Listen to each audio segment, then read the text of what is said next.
ব্রাহ্মণবাড়িয়ায় গ্যাসের সংকট এবং চাপ কম থাকায় ফিলিং স্টেশনগুলোতে পর্যাপ্ত গ্যাস মিলছে না। ফলে গ্যাসের জন্য যানবাহনের দীর্ঘ লাইন তৈরি হচ্ছে ফিলিং স্টেশনগুলোতে। অনেকে দীর্ঘ সময় লাইনে অপেক্ষা করেও গ্যাস পাচ্ছেন না।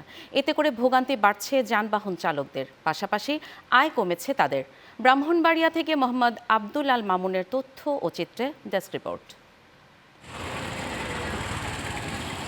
ব্রাহ্মণবাড়িয়ায় ফিলিং স্টেশনগুলোতে এখনো গ্যাসের চাপজনিত সমস্যার সমাধান হয়নি। এর ফলে প্রয়োজন মতো গ্যাস পাচ্ছে না যানবাহনগুলো। এছাড়া গ্যাসের চাপ শূন্যে নেমে দিনে একাধিকবার বন্ধ থাকছে সরবরাহ।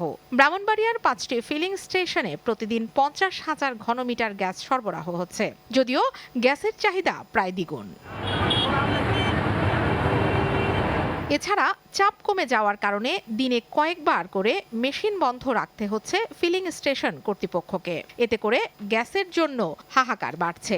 দীর্ঘক্ষণ লাইনে অপেক্ষা করেও গ্যাস না পেয়ে ভোগান্তি বাড়ছে যানবাহন চালকদের। আমরা তো প্রত্যেকদিন সকালে দেখা যাচ্ছে গ্যাস নিতে আসলে 2 ঘন্টা 3 ঘন্টা 4 ঘন্টা সময় 5 ঘন্টা আমাদের লাগে। সিনজির লেগে আসলে গ্যাস পাই না। এবার ভিআইপি ঢুকতেছে, ভিআইপির জন্য আমরা পারি না।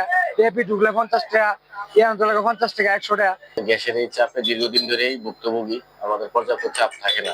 ফিলিং স্টেশনগুলোতে চাহিদা থাকলেও বেশি গ্যাস দেওয়া যাচ্ছে না। তবে বর্তমান সংকটটি এলএনজি সংকটের কারণে তৈরি হয়েছে বলে জানান বাখরাবাদ গ্যাস ডিস্ট্রিবিউশন কোম্পানি লিমিটেডের উপমহাব্যবস্থাপক। পিক আওয়ারে সিএনজি ইন্ডাস্ট্রিগুলো একসাথে চলে, তো এই জন্য একটু পিক টাইমে একটু গ্যাসের প্রেসার কমই থাকে। সংকট দ্রুত নিরসনে কার্যকর পদক্ষেপ নেওয়ার দাবি জানিয়েছেন সিএনজি অটোরিকশার চালক, স্টেশন মালিক এবং সাধারণ গ্রাহকরা।